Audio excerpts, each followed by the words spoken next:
Let's talk trig limits here.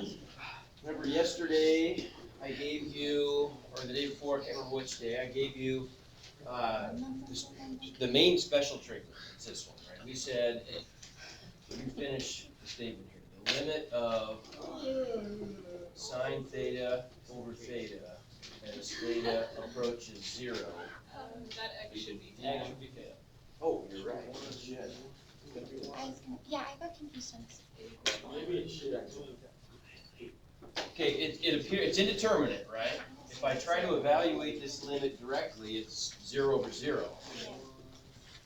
But what did we find out? What did we prove using that cool, the triangles and the sectors and that little geometric proof? What did we prove that it actually is? 1. It's 1. Okay, now there's another one that goes with that I'm going to give you. But I'm also going to show you how you don't really need this one. There's another one that says the limit of 1 minus cosine theta over theta as theta approaches 0 is 0. That's also indeterminate.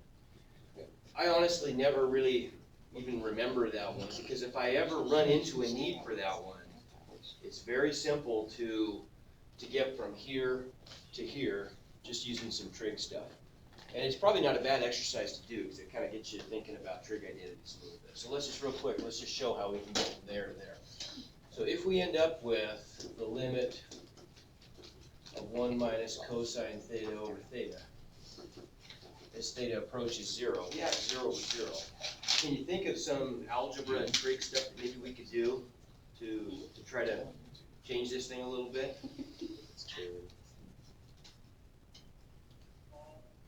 Now, you kind of have a hint, actually. You know that you want to go from cosine to sine. Is there a trig identity? And this is the main, this is absolutely the biggest of all the trig identities. Is there a trig identity that relates sine and cosine?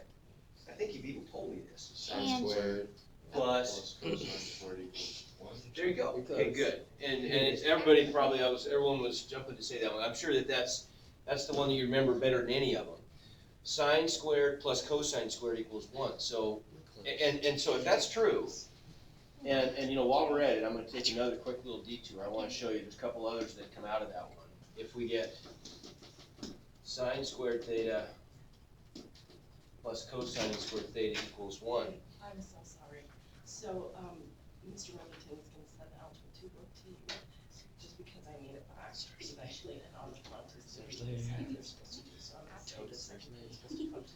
Okay, Here in perfect. one room. Excellent. I have a review assignment over Those- chapter 1 and And they'll just work on it? Yep. Okay, excellent. No problem. And Yeah. so you it's a wearing sticky a note on scarf? top of the book. And then hopefully I'll be back third period. I'm hoping it won't take, I might even be back during second. Okay, yeah, well, Okay. just get taken care of, yeah, no Thanks. problem, yep.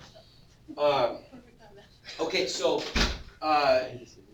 then, this is how we relate sine and cosine. This is with the Pythagorean trig identity. This one gives rise to 2 more that are also useful, though probably not as useful. What would happen if I were to divide both sides of this by sine squared theta? What would I get? I mean, if I were to divide both sides by sine squared theta. First term is going to give me just a 1, right? Yeah. Okay, I'm going to get 1 plus cosine squared over sine squared would be. Cotangent. Okay, good. Cotangent squared theta equals 1 over sine squared cosecant squared. So there's another one. There's another Pythagorean identity. Okay? So we can also relate, using that Pythagorean identity, we can also relate cosecant to cotangent. And if we divide both sides by cosine squared, tangent squared plus 1 equals, how about that, okay? So that Pythagorean identity really, it gives us 3 useful relationships, okay? Now in this case, we know that we've got that Pythagorean identity. If we're trying to get sines out of this guy, how might I do that, you suppose? What could I do? What do I need to do here to get something like By the conjugate, very good. If we multiply by the conjugate up here, that's gonna work, isn't it? If I multiply top and bottom by 1 plus cosine theta,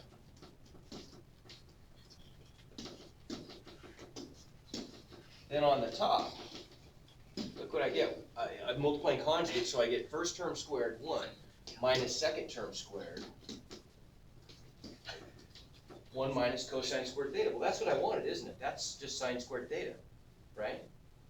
Everybody see that? Mm-hmm. Okay. And on the bottom, I get theta times 1 plus cosine theta. Okay, so we'll go ahead and make that trade, right, on the top. 1 minus cosine squared theta, we'll just write that as sine squared theta, right? Make sense? Okay.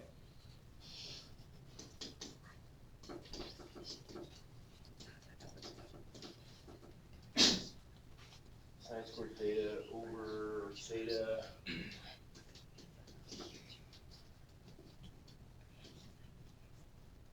Okay, and now I can split that into pieces, right? Like the stuff we talked about the other day. I can break that up and choose, because I've got a limit of a product of a whole bunch of factors there, I can kind of partition those off and multiply them in any order I choose, right? So are there any of those that make sense to pair up? Sine theta to theta, doesn't it, right? There's gonna be, now I've transferred that indeterminacy in a way from this guy, which maybe I didn't remember, to sine theta over theta, which is the one that you'll always remember.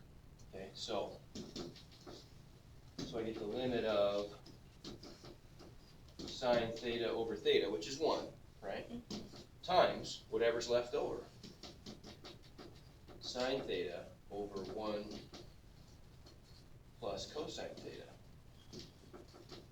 And that's a limit I can take, right? That one goes to 1. And then what happens here? Well, cosine theta goes to 0, right? I mean, goes to 1, sorry. Right? So I'm going to get 0 over 2 is 0. So I end up with the limit sort of evolving to the product of 1 and 0, which is 0, right? So we're able to evaluate this directly now once we can evaluate that indeterminate. Does that make sense? So the only trick there, really all you had to do was just remember to multiply top and bottom by the conjugate of 1 minus cosine theta and pull in that sine squared from that. And that's, you know, if you ever find yourself in a bind, I always do that. I mean, once I kind of get into teaching calculus during the year, I might remember that, but otherwise, I probably wouldn't. I would just go through those few steps and derive it. Okay? All right, so let's look at a couple examples how to use this, because this is the one that I think is probably the most awkward to use. How about, yeah, here's something that comes up quite a bit. Let's look at this. Limit of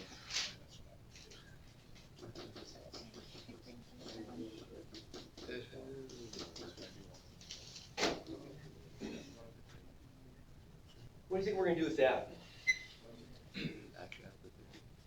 And while you're thinking about it, I'm just going to write the trig identity up here, that both of our trig identities, so we have them available. How about that?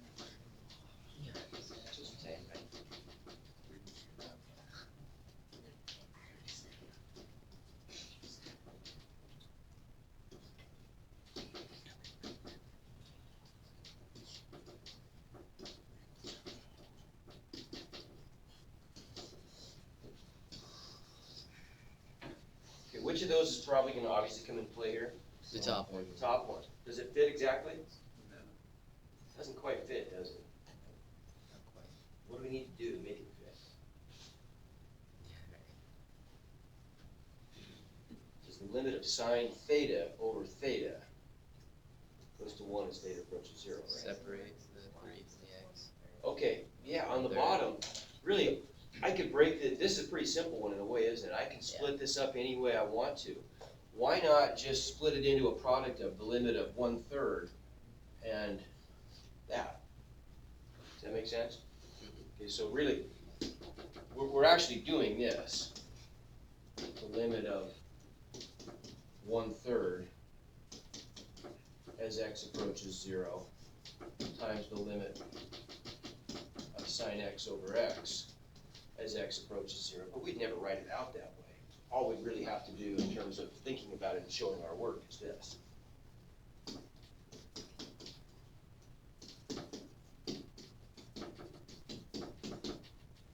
Right? And then we can just say that goes to 1. And that's kind of a cool way of showing that. Just, don't you think, the little arrow pointing up to the, literally almost says goes to. So what's our answer? 1/3. 1/3. Okay. Similarly. Very good.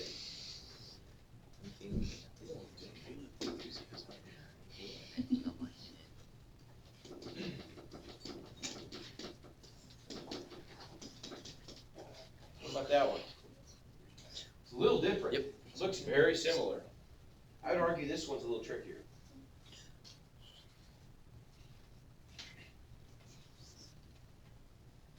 It is.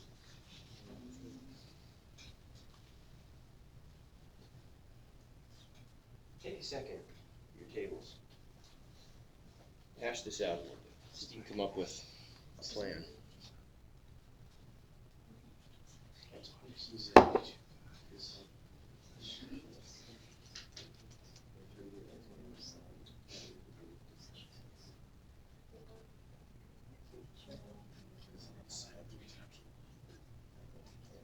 Yeah.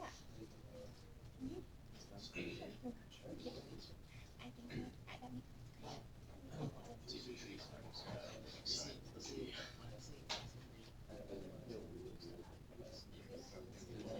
I know, I wish I was in the I wish you could do the guess and hope method. Yeah. So you're right. Oh, the 3 just got here.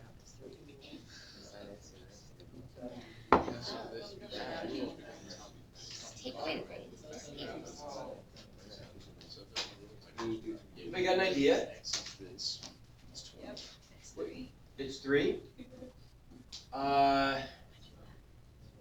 It is. Good job. The answer is 3, yeah. How? How'd you get that? Because sine x over x is 1, and then 3x is 2. Okay, but you can't do that. Can't do that. You can't just, you can't just, does everybody see that? Right. You can't just do this. We can't just say the sine of A times B, the sine of a product is not in general equal to sine of A times sine of B, nor is it equal to A times sine B. Okay, that stuff's not true. Shoot. It's more complicated. Remember, you might remember these. You've got something like if I have the sine of a, for example, the sine of 2x equals 2 sine x cosine x. There's all kinds of bizarre trig identities that go with that stuff, right? So we can't just say that, unfortunately. But there is, but the good news is there is a fairly simple way to deal with this. Now, what is my theta going to be here? If we look at the last example, when I say theta, I mean I'm referring to the, theta is going to be the argument of sine, let's say, okay? Up here, our theta was just x, right? It was just like a change of variable, a little different.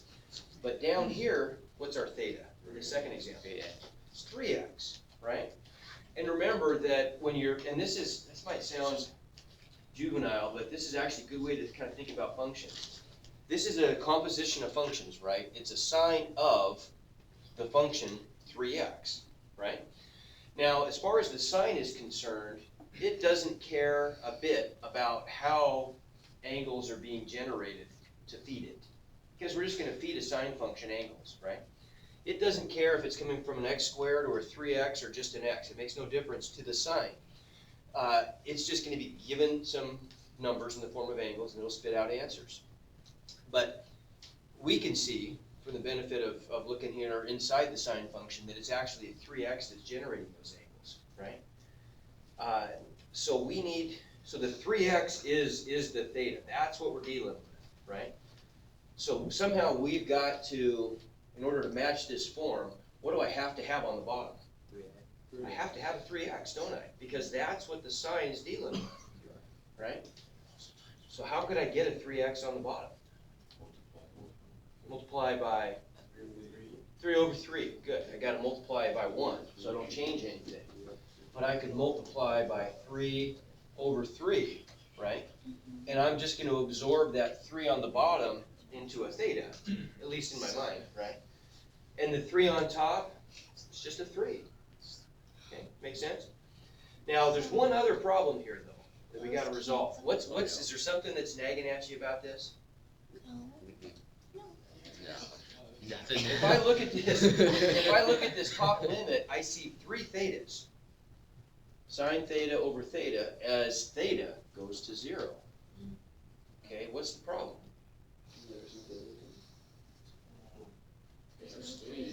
Theta, oh, that's not theta. What is that? Well, that's just an x, right? But our theta is at 3x. Oh, okay. Oh. But now, we can do a little hand waving here, as we say in math and physics. If if x is going to 0, then what is 3x approaching? 0. 0, right? It may be not quite approaching 0 as fast, but it's still approaching 0, right? Yeah. Does that make sense? Because 3 is just a constant. So I'm able to just do this. I'm able to just attach a 3 to that x. And it's justifiable, because if x goes to 0, and if I wanted to really justify it, I could say when x goes to 0, 3x goes to 0. And therefore, I can make that change. And now we're set. Now we've got what we need. Now we've got thetas there, and there, and we got our limit, right? We just end up with the limit of 3 times sine theta over theta. As theta goes to 0, which is 3 times 1, which is 3. Right? Okay? All right, let's maybe do one more.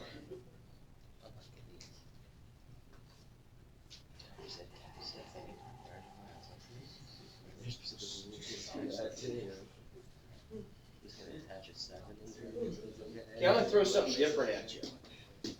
Maybe negative pi. Negative pi equals 0. Well,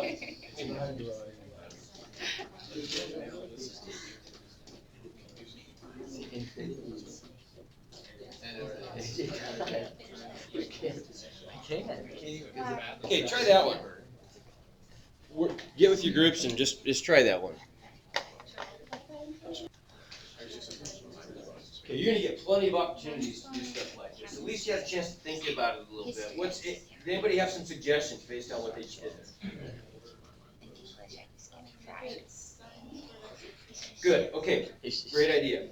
First things first, we always want to, we know that both of those trig identities, right, the special trig limits, are written in terms of sines and cosines. And so it's always beneficial if we're given these composite trig functions, tans, cotangents, secants, cosecants, turn them into sines and cosines.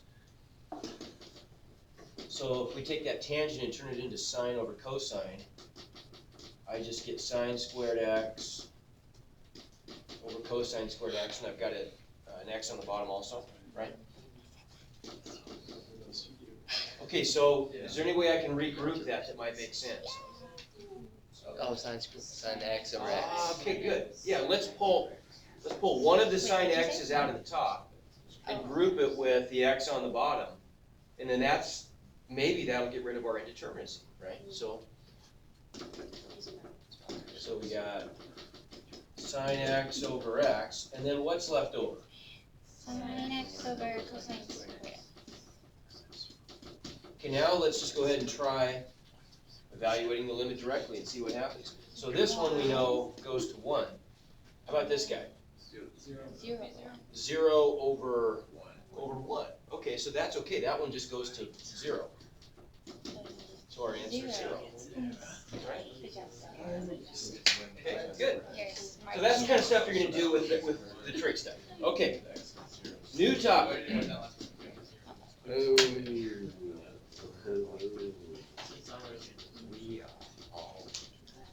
Just gonna do a little brief introduction today, continuity. All right, I'm gonna give you a good working definition. Now, everyone's absolute attention here. This is new stuff. You gotta really have to absorb this. Good working definition of continuity. A continuity test for a function. A function is continuous on an interval if I can draw it on the board, or you can draw it on paper without picking your pen off the board or paper. Okay. So it's really easy to spot, extremely easy to spot when a function is discontinuous because you gotta pick your pen up to draw it, right? That's easy. Now, our challenge, and we don't have much time left today, but in the time we have left, let's see if we can come up with a set of mathematical criteria that says that, okay? Because we can't just, that's clearly not mathematical enough, is it, right? Can't be talking about picking pens off paper. We gotta be able to say, there's some mathematical teeth to that statement. So let's draw some instances maybe that aren't continuous and see if we can pin down why they're not continuous. Okay, so first of all, how about this guy? How about if we just draw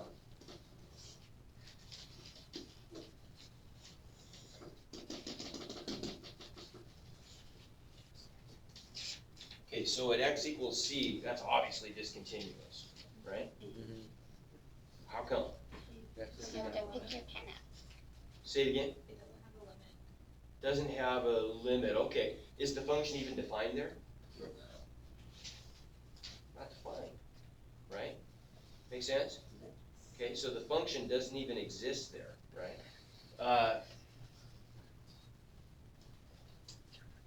Okay, so there's one example. How about one like this? You know what? Actually, I like what you said. It doesn't have a limit. That's an easier way to see it. It doesn't have a limit. And then that also will cover something else. So it's a good way to do it. Here's another one that'll cover.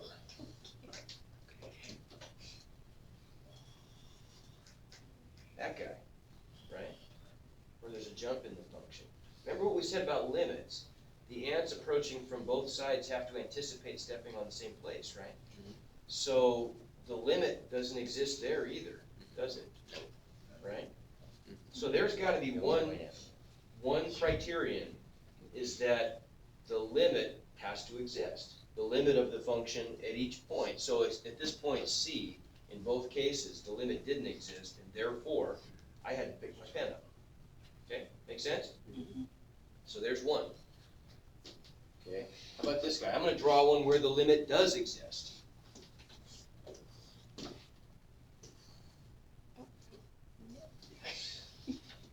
Why is doing that? Okay, but I have to pick my pen up just for a moment there to skip over that one point. So what's going on there? Does the limit exist? It does exist, I see. What could be the problem there? Okay, how do we say that mathematically? Yeah, there's a hole. There's a hole. Okay, so what about the function then? Is the function defined at C? No, it's not defined at C, right? Function's defined every place else, but it's not defined at C. So for a function to be continuous at a point, it also must be defined there. Okay? So what do you think? If I do both of those two things, think I'm going to be okay? Let's see.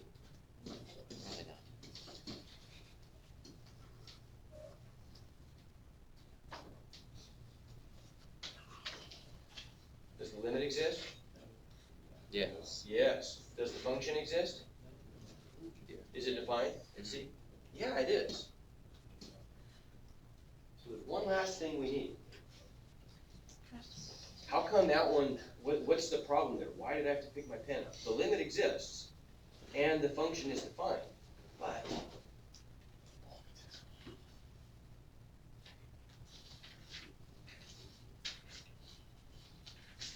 what? How could I cover myself there? If I wanted want to ensure that a function is continuous, I gotta say, okay, at all points, the function has to be defined, and it has to be continuous, and what's the other piece of fine print? One more statement, because this meets the first two.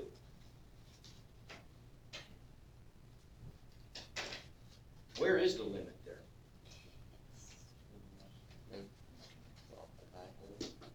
Yeah, okay, the limit is right there, isn't it? Where's f of c? It's right there. No problem? That's evidently a problem.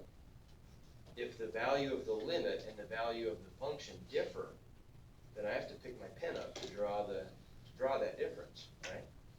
So then how could I maybe say what's the last piece of fine print? Let's write the first two down. So the criteria, f of x is continuous at c if and only if 1, f of c exists or is defined, same thing, right? 2, the limit of f of x as x approaches c exists, and 3, what?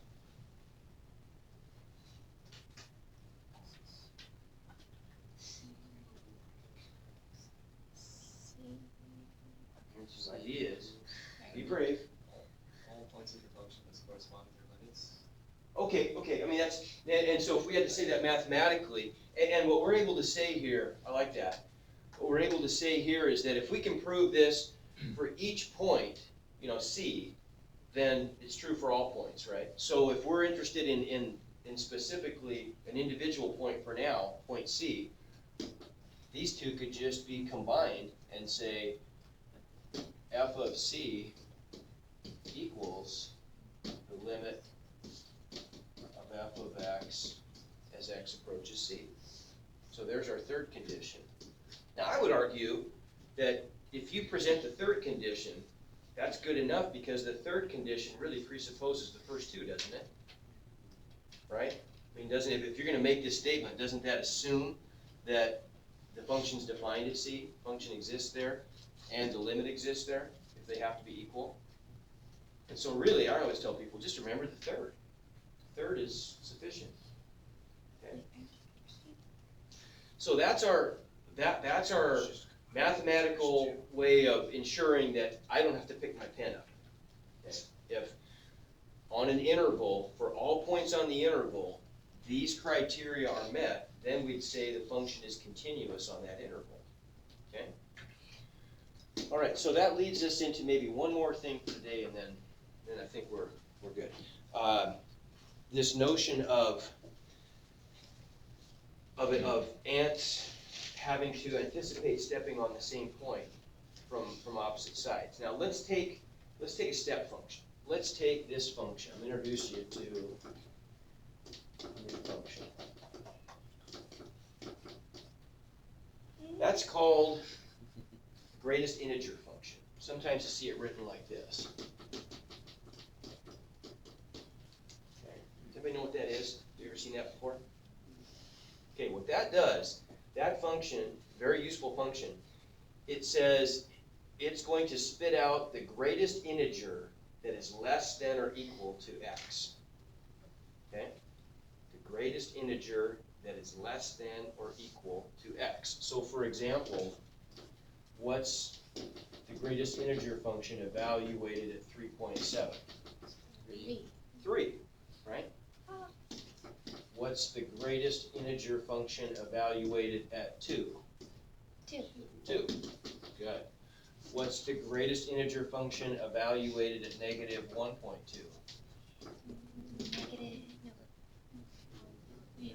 Negative 2. Right, not negative 1, it's negative 2, isn't it? Okay. There's a way to sort of conceptualize this that I think is kind of useful. If you think of the think of the real line, say the x-axis, as having knots at all the integers, right? So there's 0, 1, 2, 3, I'll just draw a couple. Those are knots. If I stick a bead down at x and I push it to the left, it's just gonna stop when it encounters the next knot, isn't it? That's kind of a way of thinking about the greatest integer function. So if it starts on a knot, it's not going anyplace, but otherwise, it's gonna slide until it hits one, okay? If we graph this thing in the xy plane, what's it gonna look like?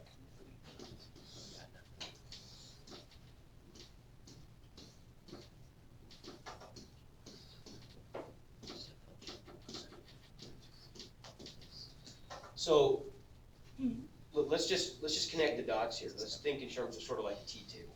If I put in 0, what do I get back? 0, okay.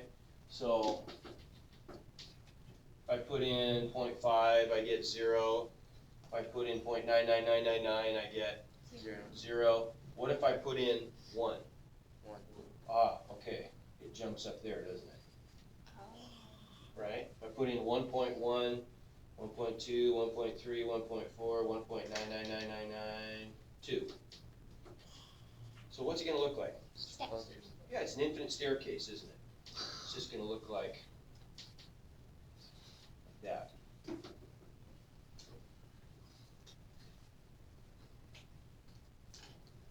like this. Okay. So then, what I want to know is, clearly, what does the limit? Okay, in terms of this, I need more space. Let me do this real quick. Grab this guy. Oh.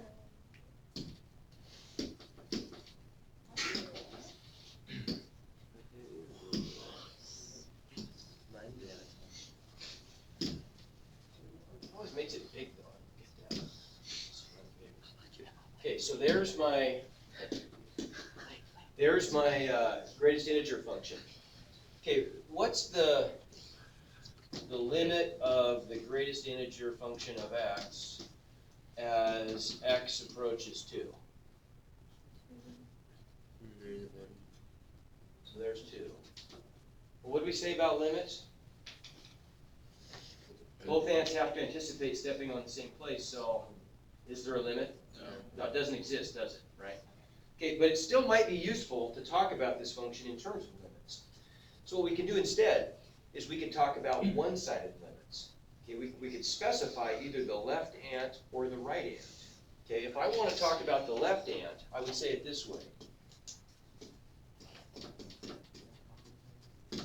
From the left ant's perspective, we could say the limit of the greatest integer function of x as x approaches 2 minus from the negative direction, okay, aka from the left. And that really is an animal we could talk about, a one-sided limit. There's an answer for that. Where does the ant anticipate stepping when he walks from the left? So he's walking along. 2. 1. At 1, doesn't he? Doesn't he anticipate stepping right there?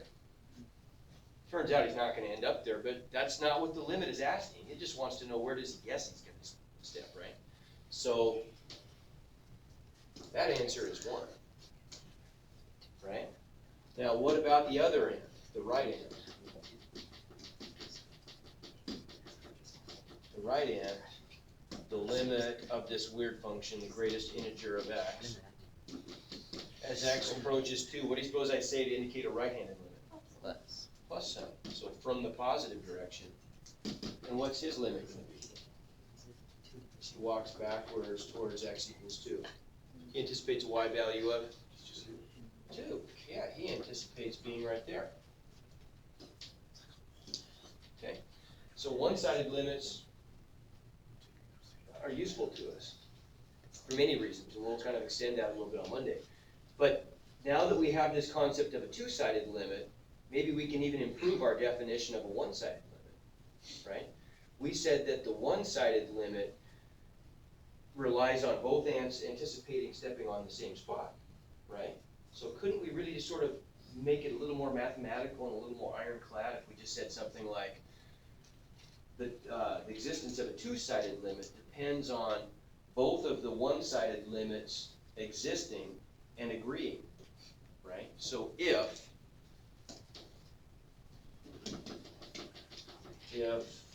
and gosh, why is it doing that? If the limit of f of x as x approaches a from the left, we use c, didn't we? I think we use c. I better be consistent.